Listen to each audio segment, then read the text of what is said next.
안녕하세요. 람다이오르의 박지현 대표입니다.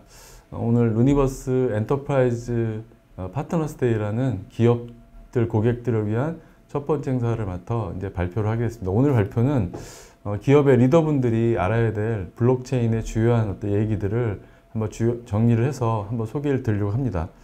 다들 아시겠지만 저희 회사는 2019년도 3월 달에 설립이 돼서 올해 이르기까지 벌써 한 3년 넘게 이런 블록체인, 엔터프라이즈 블록체인들을 개발하고 있고요. 그동안에 2019년도 5월 달에 그 바스 플랫폼인 루니버스 1.0을 공개한 이후 꾸준하게 베리파이, 바스프 같은 트래블 룰 서비스나 DID, 포인트, 트레이스, 그다음에 디지털 에세터에서 NFT나 그다음에 STO, 증권형 토큰 이런 어떤 기술들을 시장에 꾸준하게 선보였고, 최근에 9월 1일 날 저희가 루니버스 2.0을 공개하면서 기존에 이제 DID나 NFT 외에도 레귤레이션, 기업들이 규제 준수하는 어떤 중요한 어떤 그 요소들을 블록체인에서 어떻게 지원할 것인가에 대한 기술을 담고 있는 2.0을 발표를 하게 됐습니다. 최근에는 루니버스가 밀크, 하하, 직톡, 베리, 체리 등 대표적인 국내 뎁 서비스를 루니버스에서 성공적으로 운영을 하고 있으면서 현재는 2,558개의 기업 고객이 루니버스를 쓰고 있고, 전체 이 디앱 수가 1,100개에 이를 정도로 굉장히 활성화가 되고 있습니다. 기술적으로도 오픈한 이후 지금까지 무장애로 서비스가 운영되고 있어서 기업들이 쓰기에는 가장 최적의 솔루션이 아닌가 싶습니다.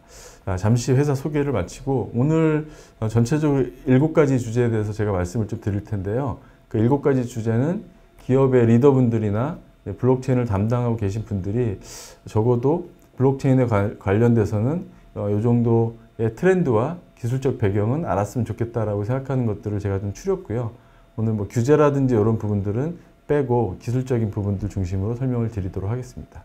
자, 첫 번째 제가 말씀드리고 싶은 거는 블록체인의 그 탄생 배경을 좀 이해를 시켜드리고 싶습니다. 블록체인에 대한 얘기들은 되게 많이 왔는데 다들 아시는 것처럼 현재 우리가 사용하고 있는 기업들의 IT 시스템은 개인정보 유출이나 데이터 위변조, 높은 중개 비용 등 관련된 여러 가지 이제 문제점들을 사실 안고 있습니다. 그러다 보니까 이런 어떤 문제점들을 해결하기 위한 좋은 대안 솔루션으로서 이제 블록체인이 각광을 받고 있는데요. 그 이유는 블록체인이 제공하는 신뢰성, 투명성, 그다음에 낮은 거래 비용 이런 어떤 특징들이 앞서 설명드렸던 기존의 IT 시스템의 문제점들을 해결할 수 있다라고 보고 있기 때문입니다. 그러다 보니 정부에서도 가상화폐하고는 다르게 이 블록체인 기술은 육성을 하기 위해서 최근에도 연간 500억 이상의 자금을 투자하면서 활성화시키고 있는 상태이기도 합니다.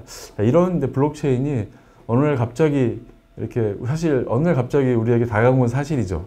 왜냐하면 비트코인이 나오고 난 이후에 블록체인이라는 기술이 사실 관심을 불러일으켰던 건 사실이기 때문에. 근데 곰곰이 생각해 보면 이 블록체인은 AI만큼이나 오랜 기술적인 배경들을 가지고 있습니다. 제가 이 소개드릴 요 장표는 비트코인 아카데믹 패드그리라 그래서 이 비트코인에 영향을 준 기술들이라는 어떤 제목의 기술 논문입니다. 이 논문을 보면 블록체인에 영향을 준 다양한 기술들이 이렇게 명시가 되고 있는데요. 여러 기술들이 있지만 대표적으로 보면 자료 구조의 어떤 그 블록체인의 그 링크, 블록 간에 연결된 구조들을 지원하기 위한 링크드 타임스탬핑 기술이라든지 전자화폐 기술, 디지털 캐시, 그 다음에 지금 다들 합의 구조, 프루프 오브 워크 해서 채굴 이런 거로 많이 알려져 있는 이 블록체인의 채굴 기능 같은 것들의 원조격인 프루프 오브 워크의 어떤 원조 기술, 그 다음에 비잔티움 폴트 토런스라는 분산 시스템의 기술, 그 다음에 퍼블릭 공인인증서 보안 기술, 그 다음에 스마트 컨트랙 기술에 이르기까지 다양한 기술들이 1980년대부터 연구가 되어 온 기술들이 2009년도 이제 비트코인이 공개가 되면서 사실 블록체인이라는 기술이 이제 회자가 되기 시작했고, 이제 기술이 이런 가상화폐나 이런 어떤 기술들을 만드는 배경 기술로서 많이들 회자가 되고 있었습니다.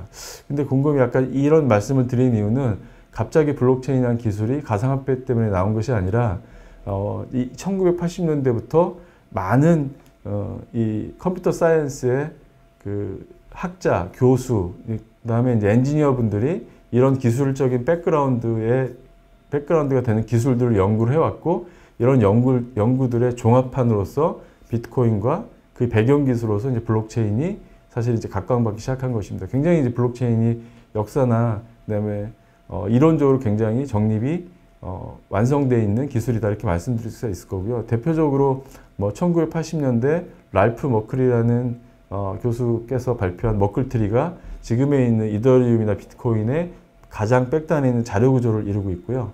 그 다음에 이제 그런 어떤 블록 간의 연결 기술을 통해서 불가역적인 성격을 만드는 기술의 뭐 링크드 타임 스탬핑이라는 기술은 스튜어트 하버 교수가 1990년대에 벌써 이미 발표된 논문들이 기술적인 배경을 이루고 있습니다. 이처럼 블록체인의 기술들은 굉장히 오래된 역사를 가지고 있고요.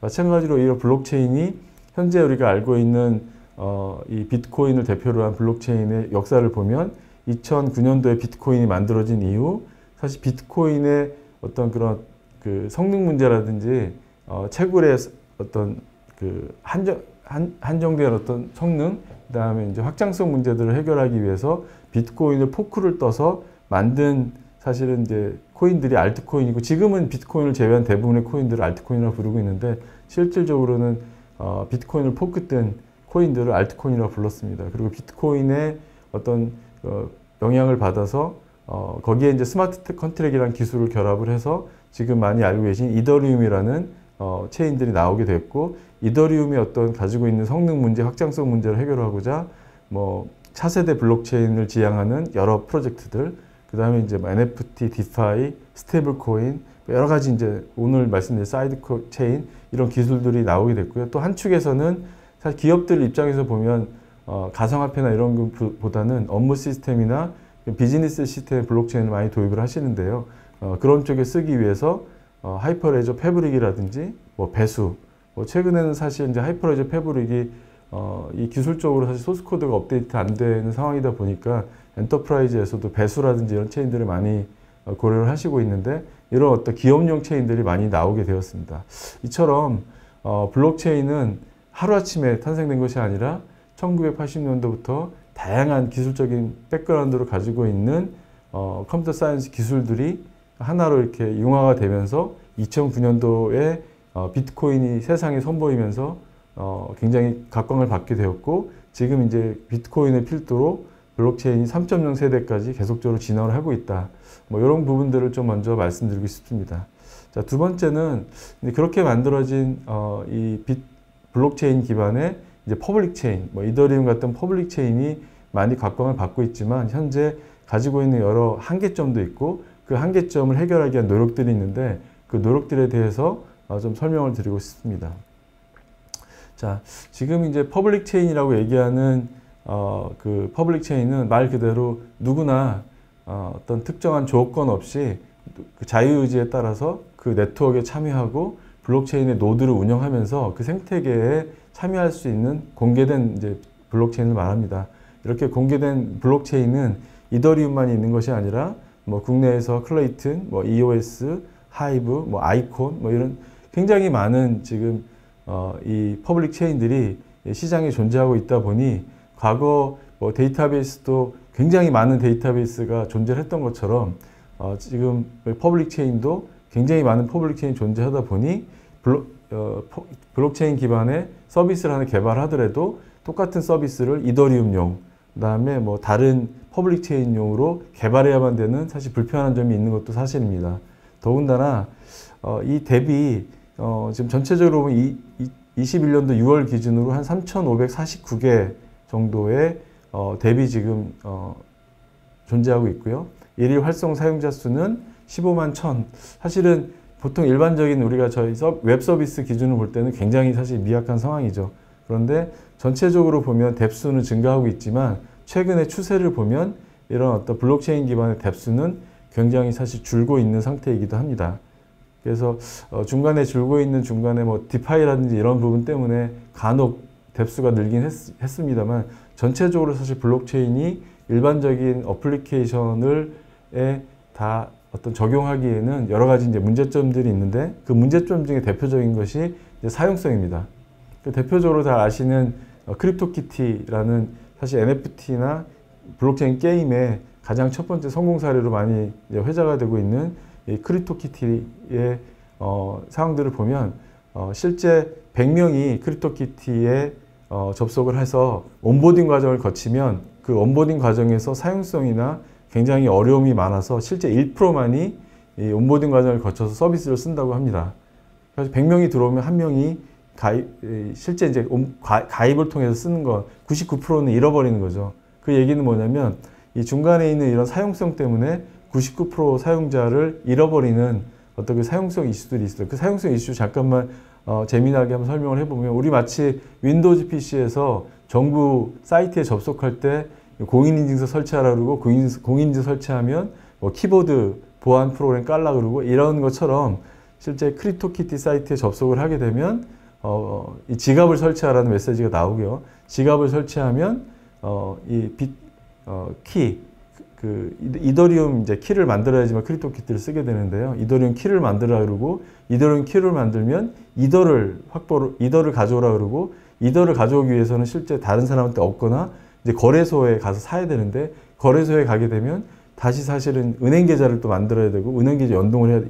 이런 아주 복잡한 과정이 있다 보니까 사실은 이런 블록체인 기반의 덱들이 이런 사용성 문제를 해결하지 못하고 많은 사용자들이 관심을 보였지만 이제 떠나고 있는 문제점이 아직 여전히 갖고 있기도 합니다. 두 번째로는 이제 성능 문제, 확장성 문제이죠.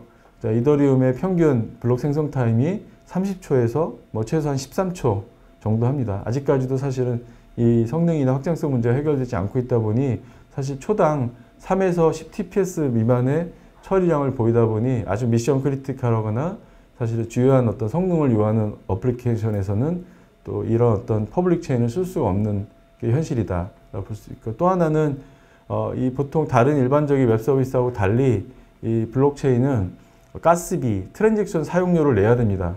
그 사용료를 내는 이유는 사실 이제 보안 문제 때문에 가스비를 내는 게 가장 큰 이유이기도 하지만 실제 이 가스비가 너무 높다 보니 지금 최근에 이제 2021년도 5월 1일자 기준에 거의 10불, 13,000원 정도의 하나의 가상화폐를 송금할 때 13,000원을 내야 되는 상황이고 최근에는 그 가스비가 더 올라서 뭐 6만원, 7만원에 다르기도 하고 NFT 같은 경우에는 뭐 7, 8만원, 10만원까지 이를 정도로 이 퍼블릭 체인의 평균 트랜잭션 수수료가 굉장히 비싸다 보니 사실은 좀 많은 사용자에게 어려움을 주고 있는 게 사실이기도 합니다. 물론 이러한 문제를 해결하기 위해서 이더리움에서는 이더리움 2.0이라는 프로젝트를 발표를 하고 기존의 이더리움을 마치 이제 싱글 스레드나 싱글 CPU에 사용하던 아키텍처를 멀티 스레드나 멀티 CPU처럼 동시에 패러럴하게 처리할 수 있는 이런 어떤 구조로 아키텍처도 바꾸고 가스 수수료를 개선하기 위해서 1559라는 EIP 1559라는 이 개선 사항들을 내고 최근에 이더리움에 반영하기도 했었는데 아직도 사실은 가스비 자체가 낮아지고 있지는 않은 상태이기도 합니다. 근데 이런 어떤 여러 가지 이더리움의 성장사 노력들이 사실 많이 벌어지고 있지만 저희가 보기에는 아직도 갈 길은 되게 멀다. 현재 이더리움의 전체적인 어떤 2.0의 완성 단계는 페이지 2까지 진행이 되고 있는데요. 지금도 페이지 0에서 사실은 머물고 있고 아직까지도 갈 길은 멀다. 최소한 2년에서 길게는 3년 정도 개발이 로드에 따라 돼야지 뭔가 기존에 있는 문제점들을 해결할 수 있지 않겠는가 이렇게 보고 있습니다. 물론 이제 그 사이에 지금 이제 사이드 체인이나 레이어 2라고 불리는 다양한 어떤 롤업 기술들 이런 기술들을 써서 문제를 해결하고 있는데요. 그 중에 대표적인 것이 이런 어떤 크립토키티를 아까 만들었던 이런 데퍼랩스라는 회사에서 도저히 이더리움은 게임 개발 환경에 적합한 환경도 아니고 성능 문제도 가지고 있고 가스비 문제 등 여러 가지 문제들이 있어서 못 쓰겠다. 그래서 직접적으로 내가 가스비 문제를 해결한 플로우라는 퍼블릭 체인을 만들어서 난 서비스를 운영할 거야 라고 해서 지금 이제 데퍼랩스는 플로우라는 메인 체인을 직접 만들고 여기에 NFT 기반의 게임이나 이런 서비스를 활발하게 만들고 있고요. 최근에 NFT 기반의 게임으로서 많이 알려져 있는 엑시 인피니티에서는 자체 이더리움 기반의 사이드 체인 별도의 레이어 2 체인이라는 로닌이라는 체인을 만들어서 지금 이제 엑시라고 하는 NFT 게임 아이템을 사실은 이제 게임에 도입을 해서 굉장히 이제 성공적으로 이런 어떤 그 서비스를 운영을 하고 있고요. 마찬가지로 이런 어떤 레이어 2 기술들은 한마디로 앞서 설명했던 레이어 2 기술의 키는 이런 어떤 퍼블릭 체인이 갖고 있는 이슈들, 성능 문제를 전용 차선을 마치 고속도로의 전용 차선을 만들어서 별도의 체인을 만들어주는 기술들을 통해서 해결하는 건데요. 저희가 기업들에 제공하고 있는 루니버스라는 바스도 이런 사이드 체인을 이미 이제 3년 전부터 만들어서 기업들에게 공급을 하면서 성능 문제와 가스비 없이, 트렌드 수수료 없이 사업들을 할 수 있는 기능들을 제공하고 있습니다.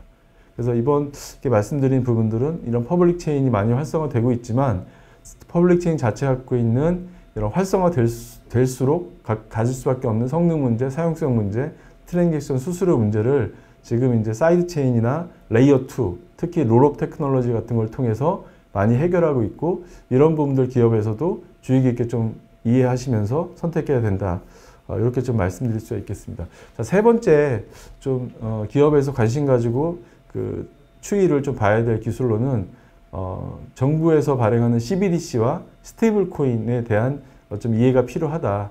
이렇게 좀 말씀드리고 설명을 드리고자 합니다. 뭐 다들 아시는 것처럼 국내에서도 한국은행에서 CBDC 프로젝트를 하고 있죠. 근데 CBDC가 그동안에는 그냥 버즈처럼 미디어 버즈처럼만 생각을 했었는데 실제적으로 보면 굉장히 이 CBDC가 사회 전반적인 곳에 영향을 미칠 정도로 많은 관심들을 가지고 있는 상태고요. 마찬가지로 CBDC가 중앙은행에서 발행하는 가상화폐라면 실제 이제 이런 피앗과 가치가 연동되어 있는 스테이블 코인 역시 기존에 17년도에 125억 달러에서 계속 820, 지금은 이제 계속 뭐 1000억 달러 이상으로 성장할 정도로 굉장히 각광을 받고 있는데요. 잠시 CBDC에서 설명을 좀 드려보면 이 CBDC는 말 그대로 중앙은행이 발행한 디지털 화폐다. 그러니까 가치를 인정받는 디지털 화폐를 말하는데요. 실제 이제 이런 디지털 화폐를 만드는 이유는 이 다양하게 이제 프로그래머블 가능한 디지털 화폐를 만들어서 사실 기존 화폐 발행이 생기는 뭐 문제점이나 비용도 줄일 수 있고 다양한 이제 혜택들을 얻을 수 있는 장점들이 있습니다. 보통은 이제 거액 결제용이나 뭐 소액 결제용 또는 둘 혼합형으로 쓰고 있는데 지금은 대부분 다 혼합형으로 만들어져서 뭐 소액 결제부터 시작해서 뭐 송금이나 뭐 무역 그 결제 이런 대금에 다 쓸 수 있는 형태들로 개발을 하고 있고요. 지금 우리나라를 필두로 해서 지금 굉장히 많은 나라들이 다양하게 CBDC를 개발을 하고 있는 상태인데 현재는 저희 나라는 아마 소액 그 POC 단계에 진행이 되고 있고요. 이제 과제가 오늘 끝나고 나면 아마 내년 내후년에 뭐 다양한 아마 시도들이 좀 있지 않을까 싶습니다. 이렇게 CBDC를 하는 이유는 뭐 앞서 간단히 설명을 드렸지만 화폐 발행 비용이나 관리에 대한 비용이 감소되는 특징이 있고요. 두 번째는 국가 금융 정책을 실행한다거나 관리에 용이합니다. 그리고 세 번째는 화폐 유통의 투명성을 확보를 해서 실제 이 지폐나 동전은 굉장히 익명적인 화폐잖아요. 누가 가졌는지 꼬리표가 없기 때문에. 그런데 이제 이런 디지털 화폐를 만들 경우에는 전부 다 추적이 가능하기 때문에 투명성도를 확보할 수 있고 뭐 지하경제라든지 이런 부분들을 양성화시킬 수 있는 이런 장점들도 있습니다. 그리고 이제 중국 같은 경우 대표적으로 이렇게 하는데 나라가 크거나 사실 금융 서비스를 받지 못하는 어떤 그 지역에서 금융 커버리지를 높이기 위한 수단으로 각광을 받기 때문에 CBDC들을 여러 나라에서 도입들을 하고 있고요. 가장 앞선 나라는 중국이라고 말씀드릴 수가 있겠습니다. 중국은 CBDC라고 부르지 않고 DCEP라고 해서 디지털 커런시 일렉트로닉 페이먼트라는 이름으로 이제 부르고 있는데요. 중앙은행에서 일제 발행을 하고 그다음에 이제 이 중앙인민은행에서 발행된 것을 상업은행에 나눠주고 상업은행들이 사실 이제 이런 지폐들을 유통시키고 사용하게 만드는 2단계 구조로 되어 있고요. 그다음에 실제 내부에서 이제 지갑들을 통해서 사용하는데 지갑이 이제 오프라인일 경우에서는 못 쓸 경우가 있기 때문에 그런 문제를 해결하기 위해서 오프라인에서도 이런 어떤 디지털 화폐를 쓰기 위한 기능들 이런 기능이 들어가 있습니다. 현재 이제 대여섯 개 도시 대상으로 이미 파일럿 테스트는 거의 완료된 상태고요. 2022년도 2월 베이징 동계올림픽 때 이런 디지털 위안화를 공식적으로 통용시킬 예정에 있습니다. 이런 어떤 중국에 사실 이렇게 CBDC를 활성화시키는데 여러 목적들이 있겠으나 앞서 설명드렸던 이런 어떤 장점들을 좀 극대화하고 자국의 위안화의 위상을 높이는데 목적이 있다 이렇게 말씀드릴 수 있겠습니다. 그리고 이제 국내에서도 한국은행에서 CBDC가 진행을 하고 있고요. 마찬가지로 중국과 유사하게 중앙은행에서 CBDC를 발행을 하면 참가하고 있는 각종 민간기관에서 돈을 맡기고 그 CBDC를 가져간 다음에 그것들을 본인들의 지갑에서 활성화시켜서 사용하는 모델들을 가지고 있습니다.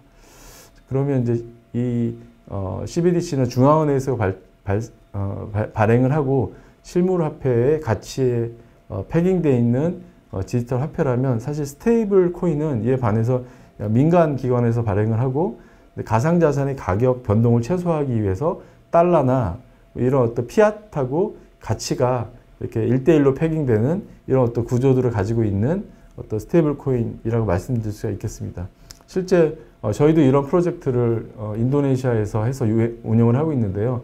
인도네시아의 루피아 기반의 디지털 머니를 발행을 해서 이 인도네시아 같은 경우는 65% 이상이 언뱅크드 피플입니다. 은행의 혜택을 받지 못하는 분들인데요. 그분들이 실제 이 IDRT라고 하는 인도네시아 루피아에 패깅된 IDRT를 얻기 위해서 특정 은행 계좌에 돈을 넣으면 거기하고 1대1로 매칭되어 있는 IDRT를 받고 그 IDRT를 이제 소매점이나 이런 데 쓰다가 남으면 다시 이제 남은 IDRT를 보내면 다시 돈을 환불해주는 구조로 에코시스템을 만들어서 운영을 하고 있고요.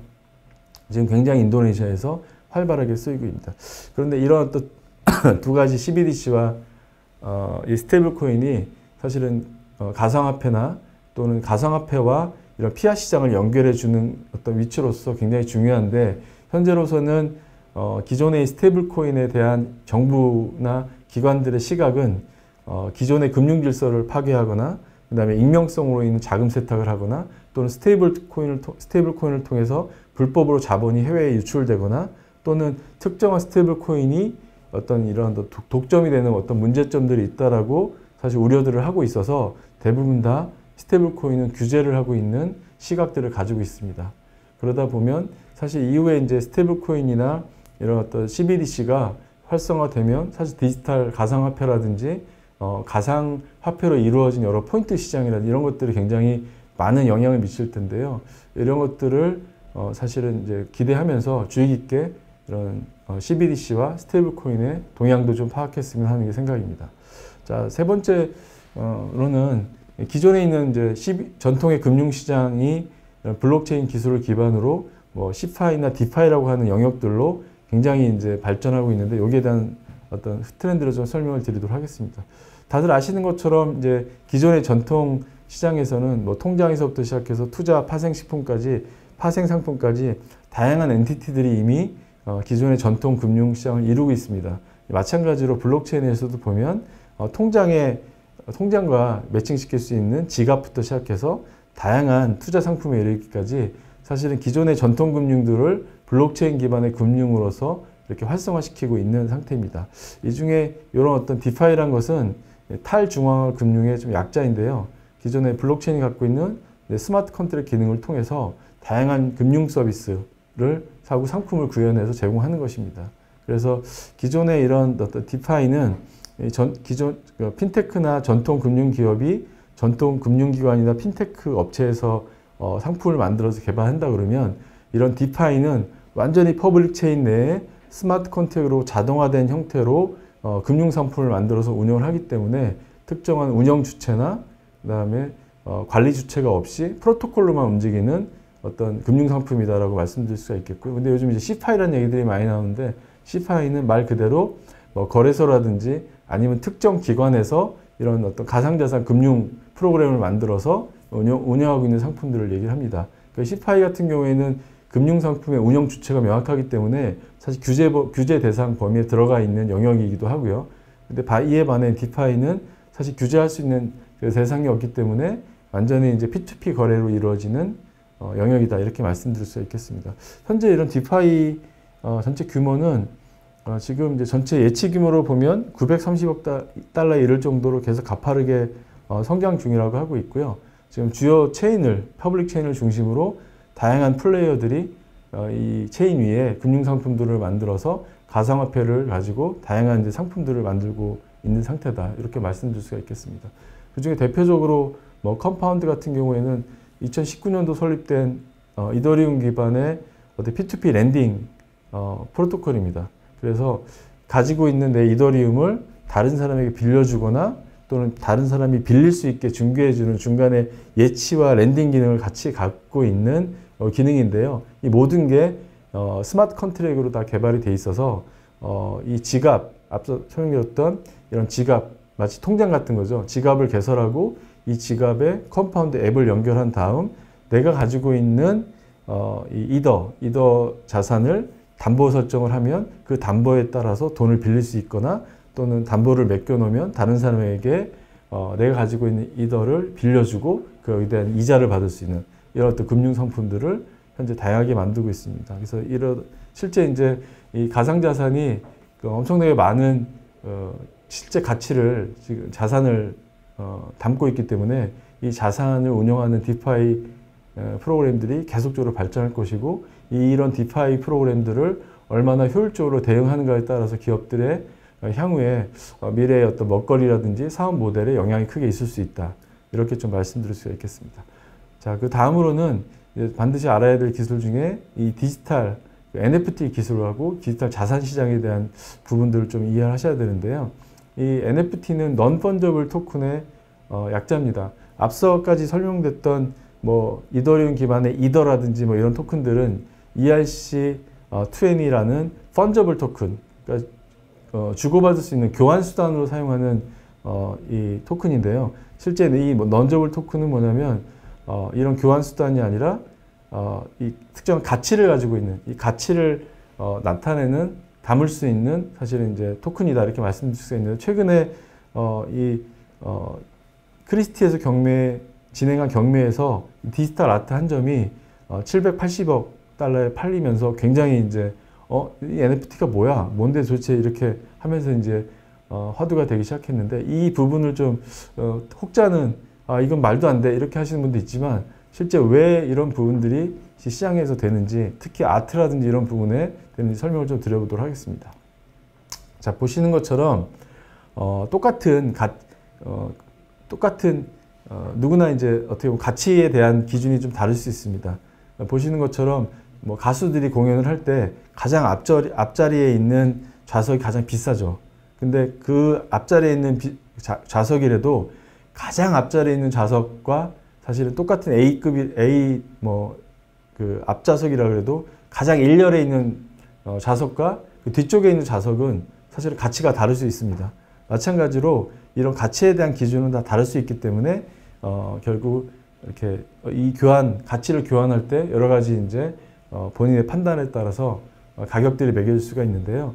그래서 이런 어떤 디지털로 non-fungible한 것들을 구현하는 표준이 ERC7이라고 하는 스마트 컨트랙 기술입니다. 이 기술을 통해서 기존에 이제 펀저블 코인이 가상화폐를 통해서 교환하는 가치를 보유하고 그 다음에 그 가치를 교환하는 수단으로 쓰였다면 이 non-fungible은 이 어떤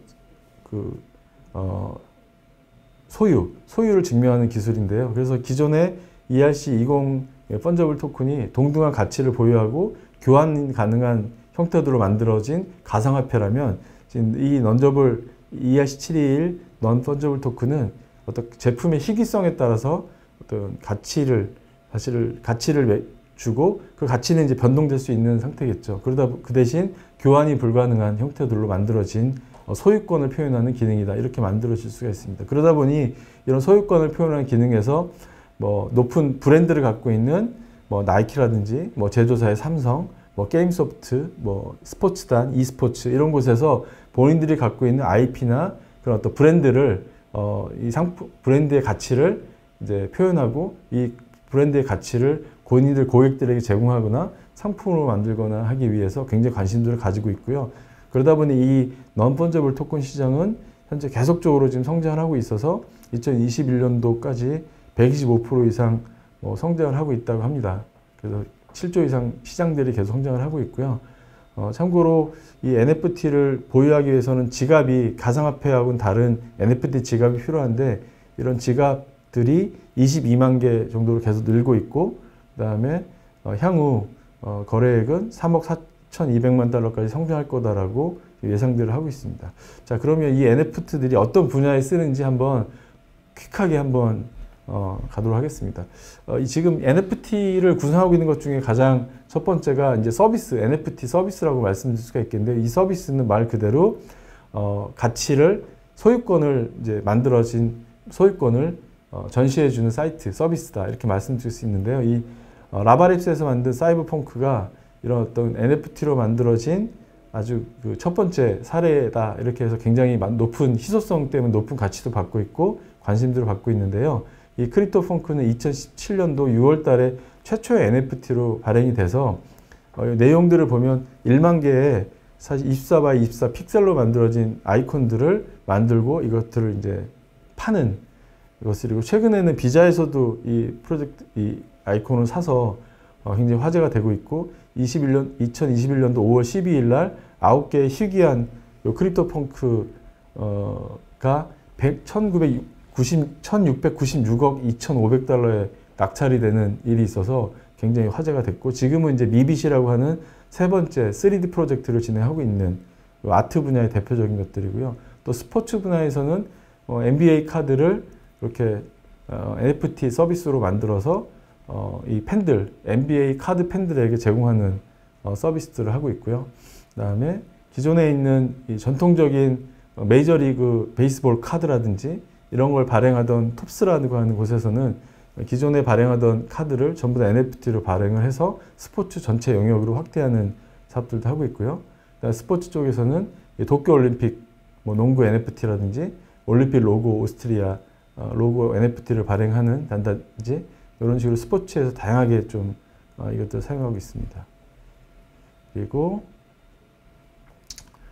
이런 어떤 레이싱, F1 레이싱 같은 곳에서도 F1 델타 타임 프로젝트를 통해서 70주년 카 에디션을 만들어서 이런 NFT를 판매를 하고 있는데 판매 가격이 첫 번째 세일 프라이스가 26만 불 정도에 팔렸고 라스트 세일 프라이스가 32만 불에 낙찰될 정도로 많은 관심들이나 투자를 받고 있고요. 그다음에 특히 이제 수익은 목적은 아니지만 셀럽들이 본인들의 팬들에게 교감을 위해서 이런 NFT를 발행해서 교환하는 사례들도 늘고 있고 메타버스 안에서 NFT를 발행해서 아이템으로서 거래를 한다든지 이런 어떤 생태계들을 만들고 있기도 하고 특히 언론에서 예를 들면 CNN에서 지난 40년 그 보도 중에서 가장 성공적인 클립들을 NFT로 발행해서 판매를 한다든지 하는 사례들도 있습니다. 또 하나는 이렇게 디지털 실물 굿즈랑 연결을 해서 이런 NFT를 팔면서 실제 디지털 굿즈 플러스 실물 굿즈도 제공하는 이런 형태들의 디지털 굿즈 시장도 NFT가 하고 있고요. 그 다음에 이제 이 엔터테인먼트 시장에서 최근에 이제 이런 그 브레이브 걸스라든지 이런 엔터테인먼트 시장에서도 본인들의 앨범이라든지 이런 것들을 디지털화하기도 하고 합니다. 그리고 두 번째 이런 어떤 서비스를 담기 위해서는 지갑이 있어야 되는데 기존에 있는 지갑은 가상화폐를 담는 지갑이라면 이 NFT 지갑은 이런 어떤 디지털 컨텐츠를 담을 수 있는 지갑, 오른쪽에 있는 형태들의 지갑이 이제 그런 디지털 형태들이고요. 이렇게 지갑이 있으면 지갑에 담은 마켓플레이스, 이 NFT를 거래하기 위해서 또 마켓플레이스가 존재를 합니다. 그래서 마켓플레이스는 오픈시 같이 완전히 개방형 마켓플레이스도 있고 또는 이제 다른 큐레이션이 된 마켓플레이스도 최근에는 존재를 하고 있고요. 대표적으로 오픈시라든지 리프트 게이트웨이가 이런 분야에 많은 마켓플레이스를 또 리딩하는 역할들을 하고 있습니다. 또 하나 이제 중요한 부분들이 이런 NFT를 발행하기 위해서는 발행 프로토콜이 있어야 되는데 예를 들면 루니버스 NFT 같은 경우가 이런 NFT를 발행할 때 메타데이터를 관리를 하고 실제 이제 컨텐츠의 원본의 위변조를 개런티를 해주고 마치 NFT를 분할 발행한다거나 또는 이걸 스플릿해서 본인들이 발행한 NFT를 고객들에게 나눠준다거나 또는 외부에 있는 다양한 그 날씨 아니면 온도 아니면 뭐 특정 기념일 이런 거에 따라서 내 NFT의 내용이 변하는 라이브 NFT 기능들을 제공해서 다양한 이 NFT 발행 하고 유지 보수하는 기능들을 제공하는 NFT 프로토콜로 생태계가 구성되어 있다 이렇게 말씀드릴 수가 있겠습니다. 참고로 이렇게 말씀드리는 이유는 앞으로 이렇게 디지털 자산 시장에서 NFT 시장이 굉장히 중요할 것이고, 기업에서 디지털 로열티 프로그램을 한다든지 아니면 브랜딩을 관리한다든지 할 때 이 NFT가 굉장히 중요하다, 이렇게 말씀드릴 수가 있겠습니다.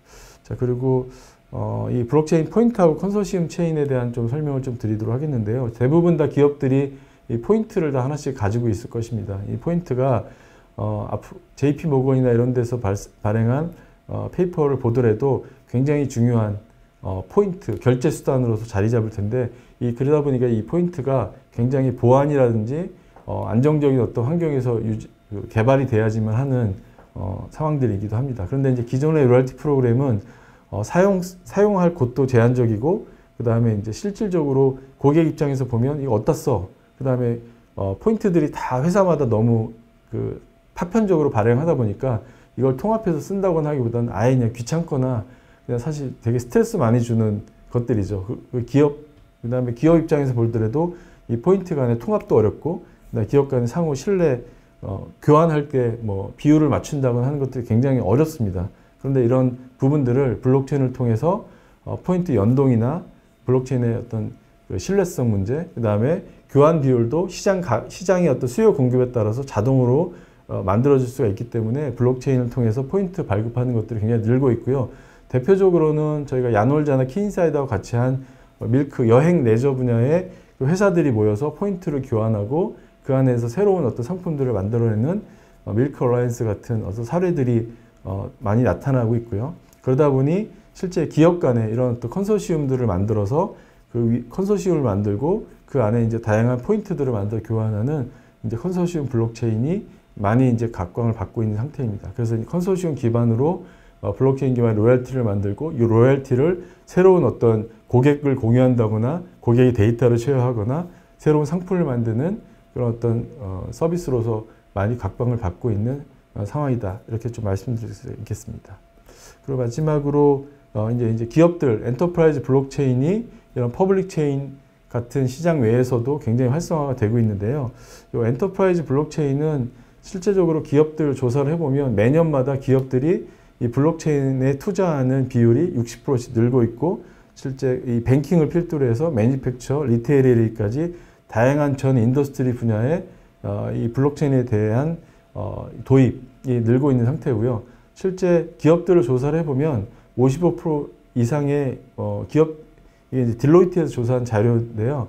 55% 이상의 기업이 탑5 전략적 우선순위로 블록체인 도입을 고려하고 있다. 한 1,600개 이상의 글로벌 회사들을 조사한 결과입니다.